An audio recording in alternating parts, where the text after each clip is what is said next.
Hello, hello, hello, and welcome in to Bear With Us on the Bear Claw Media podcast feed. I am Chris Bolin, joined as always by Ben Schleiger, and as always, we're brought to you by Crave Hot Dogs and Barbecue in Greeley, Colorado, offering specialty all-beef hot dogs, savory barbecue and sides, plus self-pour beer wall. It's a perfect setting for family outings or a night with friends. Stop by and hashtag Beat the Craving today. Ben, how you doing, buddy? It's week 0 now. We got a full slate of football to look forward to next week. Yeah, doing great. Love that college football's back. Got to figure out all those streaming options and get everything dialed up for what's where. And because non-conference, we're hunting and pecking for those games because they're all over the place. But the great place to watch Bears football is going to be next week at Nottingham Stadium. But might be a little bit of a game. Like looking at Chadron a little deeper, might be a little interesting for a couple quarters. Yeah, so coming off a 3-8 season in the Division II RMAC last year, picked tied for 7th in the preseason poll this year. But just a historically decent program. They've had their ups and downs over the past 15 years of Jay Long, but for the most part, he has them in a good spot, and you can never really rule them out. Yeah, I mean, honestly, looking at their schedule, it was a little bit more eye-opening than I thought. We already did the fun little guess 'em, so Chris already knows. But for the rest of the audience, they have 5 games that they lost by 1 score or less, and 2 of those games were ranked games. Obviously, Colorado School of Mines had a very good year, but they had an early stumble out of the gate, only beating Chadron 13-12 at Chadron. So a little bit of a scary mix-up there for them, but they went on to be pretty good throughout the year. And then, just so you know, it wasn't an early season fluke. November 9th, they went to Western Colorado, who was ranked 11 at the time, and Chadron lost by 21-17. So pretty decent overall. They had a couple other close games that were only decided by a couple points. Locally, Tallahassee Mesa beat Chadron 18-3, and then last game of the season, Chadron put up a decent fight against CSU Pueblo, losing 38-21. So honestly, this year could have been or last year could have been a lot different for them. They kind of took the Montana track. I think they kind of lucked out, but they had 7 home games, and ultimately that didn't pan out for them. They still had a losing record at home, even with kind of avoiding that travel, which is even more helpful at the D2 level. But honestly, Chadron overall looks pretty interesting. I mean, they return their starting running back, they return their graduate student quarterback somehow, some way. Eligibility. It's like we say, it's made up, and the points don't matter. But they return all of their leaders for rushing, passing, and receiving. Defense, they still have some pretty good guys on there. One of them we'll talk about a little bit. Selfishly, I get to talk about a Roosevelt guy who's doing good things at the RMAC level as a starting corner and returner. But Chris, overall, Chadron, the Eagles might have a little bit more bite to them than we thought. What do we think the Bears are going to bring this year that's going to counteract that, or what the Bears' kind of strengths are going into this game? Yeah, from the UNC side, this better be you go in, do the things, focus on the things you do well, take care of business. It's I think we've both been glad to have a D2 opponent at the beginning of the year, and ultimately glad that it was one that went 3-8 last year instead of the Mines or CSU Pueblo, which it easily could have been, or just as easily could have been. So I think we're probably going to see UNC try to establish the run if kind of this what we've both kind of seen in practice leading up, even stretching back to last spring. I think everybody around the team kind of thinks the O-line is probably a strength. How that stacks up relative to other Big Sky teams, that's still yet to be seen. But Ross, inter scrimmage, I think the O-line is a strength, and the D-line may be a bit of a weakness. But so I think they're going to come out and try to establish the run. I think we see the running back room shaken out a little bit differently. Because we were talking on the phone earlier, and I may be in the minority here. I would just be shocked if Rocco Traore wasn't one of the top two backs in the rotation. Um, I think there's been a pretty fairly clear top four with Traore, Johnson from Arizona, Justin Gwynn, and Matthias Price. And honestly, I like all four of those guys. I think we just kind of have them ordered 1 through 4 a little bit differently. Yeah, I think it'll be interesting how that shakes out. Um, last Bears scrimmage is currently wrapped up as we're recording this. But that's because if you're paying attention, Bears fans, we had a juicy interview for you with uh, top runner and hurdler in the world, Jerome Campbell. So that's why we weren't at that scrimmage today. But overall, I think Chris, you're right. The running back room is talented. I just see it in a different stack order than you. I think it's going to shape out a little differently, but overall, Price and Johnson, I think those are a fantastic addition. We definitely needed them on there because, yeah, running back was good last year, but we know how scattershot almost every position was last year. It was not good, not consistent. This year, we have some really decent guys across the board that I think could break out and be a surprising factor across the Big Sky. Yeah, we talked about it a lot last year. The running back rooms just never had any continuity. There were 5 guys that they seemingly just threw out there at random. Never letting 1 or 2 get any sort of rhythm. I fear that may be a bit of the case this year because I was saying we'll see come Saturday how the coaches see the running back room. But realistically, we won't probably know till the South Dakota Houston Christian game because there were games last year where Van Shield and Darius Stewart took the lion's share of carries, and then there were other games where those guys got like maybe 2 carries and they were perfectly healthy. So I don't want to speak with too much confidence that we'll know what the running back room looks like coming out.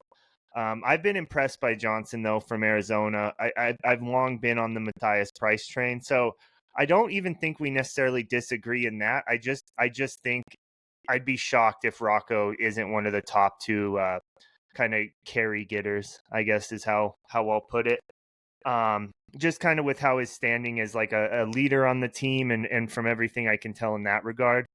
But I am excited because it'll be, I think, much more alarming if things don't go according to plan than it will be satisfying if they do, which is kind of the catch-22 of the D2 opponent. But if for some reason we come out and the offensive line can't get anything going on the ground, then it's going to feel pretty deflating.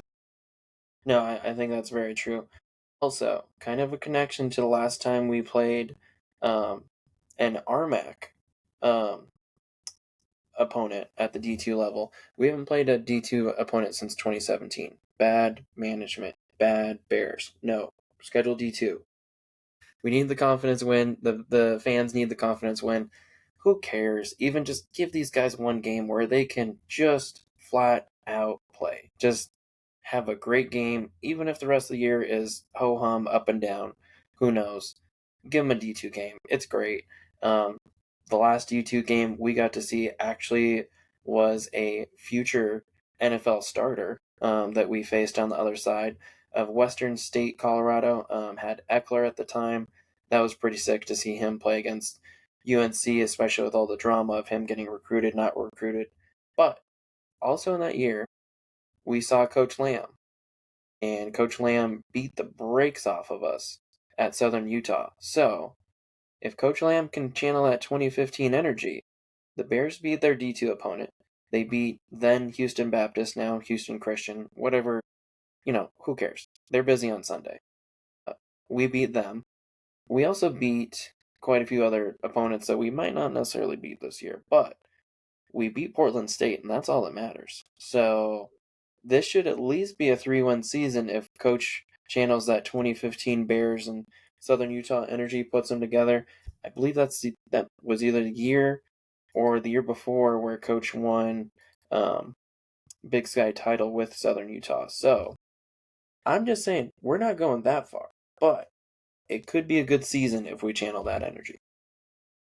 See, I normally don't like the schedule D2 as like a warm-up strategy because I think the money you can get from playing like another CSU game is ultimately more beneficial than like the short-term confidence boost of a win. But I don't think that's the case at all this year. This team needs this program needs hell fucking schedule 3 more. Schedule like switch out the CSU, South Dakota and Houston Christian games this year and just play the bottom 3 RMAC, the other bottom 3 RMAC teams and call it good. What? Houston Christian, we beat them in 2015. It was by a lot. Like, Yeah, 10 years ago when all the players that were on that roster at their jobs at Wells Fargo now. well, yeah, but like, if we can't beat Houston Christian, we should be worried for conference. And granted, now that I mean, the conference has, or Brooke put all of the rankings on there, the schedule looks pretty scary. Naturally, we're just in the Big Sky. It's a scary place to be. But like you were saying, number 5 South Dakota, number 12 Idaho, number 14 Sacramento State, number 7 UC Davis, number 2 Montana State, number 18 Northern Arizona. We play 2 conference games. Okay, scratch that 3. 3 conference games and only 2 other games besides Chadron that are not ranked opponents. So, if we are going to have a good year, we need to get started quick. Obviously, Colorado State, South Dakota, take that with a grain of salt. But if we're 2-2 going into the season, I think it could be decent. That's the train I'm on. I'm gonna stay with it. I know defense is scary. We need them to show up and show out because it's going to be more so of a dogfight than a talent competition on that side. But hopefully, Preston Hadley's got some dogs ready to chomp down. Yeah, so with the D2 opponent coming in to start the year, UNC is looking to go 1-0 for the first time since 2017 when they beat College of Idaho. I think the D2 opponent was a much bigger part of the Ernest Collins Jr. scheduling strategy. And I 100% get it because if I was the coach, I would want one guaranteed win a year. Like, in theory, guaranteed, even though a couple of them have been a little bit hairy. They have a chance to start 1-0 for the first time in 8 years, which isn't nothing, and we've talked a lot throughout the offseason that confidence is going to be pretty big, especially early on, because I do think confidence is kind of what cratered this team last year, because you could see during the Abilene Christian game early on in the season when they were, still felt like there was something to play for, that this team was a lot better than the multiple 40-plus point losses that piled up late in the year. And I think, they should be better this year. By all accounts, like, they should be even a better, like, more talented, physically a better team than they were last year. So I'm carrying that optimism into the season, but it needs to be a 2 to 3 score win at least, and against Chadron. Because if not, if like they sneak by, it's still a win, and we're gonna take them how we can get them because we have exactly one of those since we started doing this podcast. But it's gonna feel a lot different going into CSU if it's a 41-14 win versus if it's 21-17. Yeah, definitely. And I think kind of a weird factor we might not be taking into it. Chadron might actually be kind of pissed off and ready to play. So we talked about top rusher, top receiver, top quarterback, all coming back. 2 of those are Colorado products. So Jake Marshall, he's from Chatfield High School, Littleton, Colorado. And then Tommy Thomas, that might be our name of the week per se. Junior, he's going to be a senior this year, but he's from Pooter High School in Fort Collins, Colorado, 6'2", 190. That might be a little bit of a problem for some of our more lean corners. So I think that is going to be something that we need to keep track of. Also, shout out, get to talk about a Roosevelt player, 6'2", 205, number 33, Tucker Peterson, a starting defensive back. Not just, hometowning it, not just Nepo shout out, but legitimately, Tucker Peterson was very scary at the 3A level for Roosevelt, and he's definitely been making the most of his start so far. Last year, 3 interceptions, and he took one to the house. 2023, he took 3 interceptions and one to the house as well. Also, he is their starting kick returner, and 10 for 185. Not horrible, but he broke one for 47. So averaging just under 20 yards on return. We know D2 they kick it a little bit shorter than D1, so honestly that might still factor in as something that we need to keep track of. Had several pass deflections, had a forced fumble, and he's blocked 2 kicks in his career. So I'm not saying that Chadron's going to win, but I'm saying there's definitely some Colorado kids who chose Chadron over Colorado schools, and just Nebraska kids don't like us in general. Something about the water in the corn over there. But besides that, I think there might be some pissed off D2 players that want to show up and show out, and I'm hoping they don't get caught. We don't get caught, with their pissed off and enthusiasm, and we're just, a little bit of a step behind. So hopefully all of our guys are up to speed. The scrimmage today went well. But yeah, corners, you need to be on your stuff. D-line, you need to be shutting it down. I think those are going to be our 2 positions to watch of most scared. And then we talked about it before, running backs and quarterback. That's probably going to be our strength that leads us through this. So hopefully Peter and whoever's 1 and 2 at the running backs can get us through the Chadron storm. But yeah, I wouldn't take them lightly. I'm not saying everybody on the team can play, but there's definitely some guys on Chadron that probably are pissed off they didn't get a D1 shot. Yeah, the rosters are probably pretty similar. There's probably a handful of guys on the UNC team that if Lamb wasn't at UNC would probably be at Chadron, at least a handful of them, and vice versa, where there's probably a few guys who are on that Chadron roster from the McCaffrey years that would have ended up at UNC had they been doing it kind of the way they are now.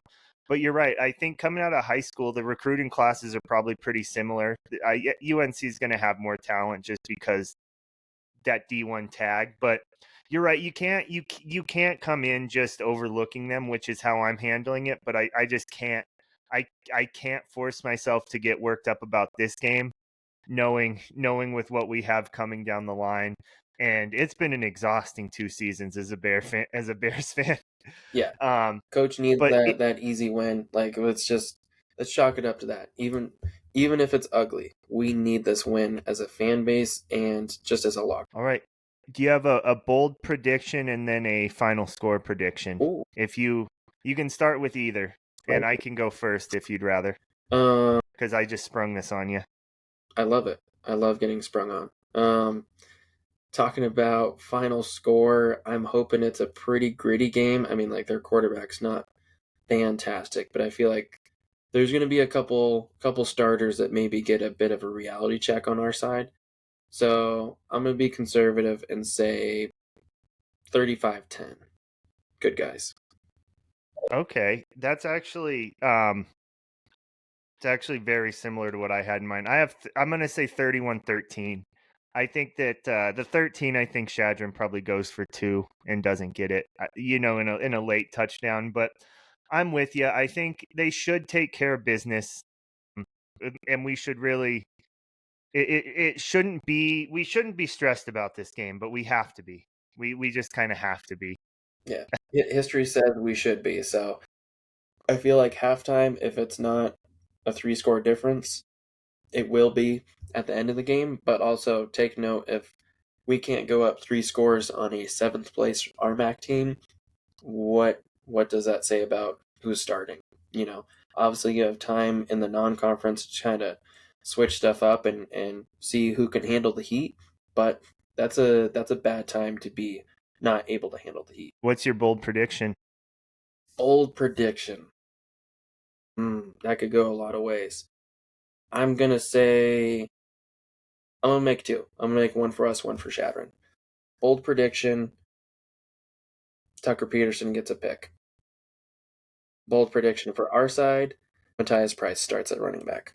or gets majority of. I guess we can't say for sure who starts, but Yeah, we'll say Matthias Price gets the most carries. Gets the most carries. Okay, I feel that. I'm gonna go stay on offense, but go to the pass game. I'm gonna say Braden Monroe goes for 100 yards and a touchdown. I think having Castelli, I think that the relationship between those two, it feels like that's Castelli's favorite guy. And as much as both of us like Carver Cheeks, I think especially early Monroe's going to be the guy that gets the ball thrown to him the most.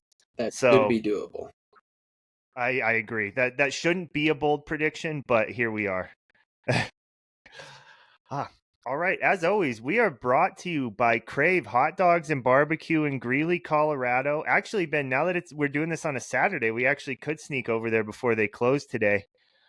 So I know they're closed Sunday, Mondays, and they have the shortened hours on Saturday, but we could still sneak over, get a hot dog. I saw on Tuesdays they're doing $5 hot dog and fry deal. What?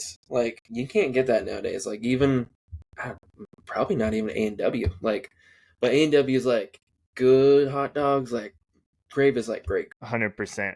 And you know, while you're at it, it's week 0 today. Shit, actually, I might talk myself into it. Week 0 today. There's games on starting here. Farmageddon's rolling as we are. So yeah, get on down there. Next week, next Saturday. You know, why not go in there after the Bears game, Ben? You know, maybe start working on Mariah today. Maybe we can hit Crave post game. You got to tell her it's the sponsor. We're just working on relationships, right? Just networking. It's not going and having a beer and a hot dog. It's good monies back into quality businesses in the community. All right. As always, if you like what we're doing, please like, comment, subscribe, review, unsubscribe, then resubscribe. I heard somebody say that works. I don't know, but just make sure you remember to resubscribe. And if you don't like what we're doing, Ben's DMs are always open. That is at Bear Claw Media on Twitter. Tweets by Ben Schleiger, baby. Have a good one.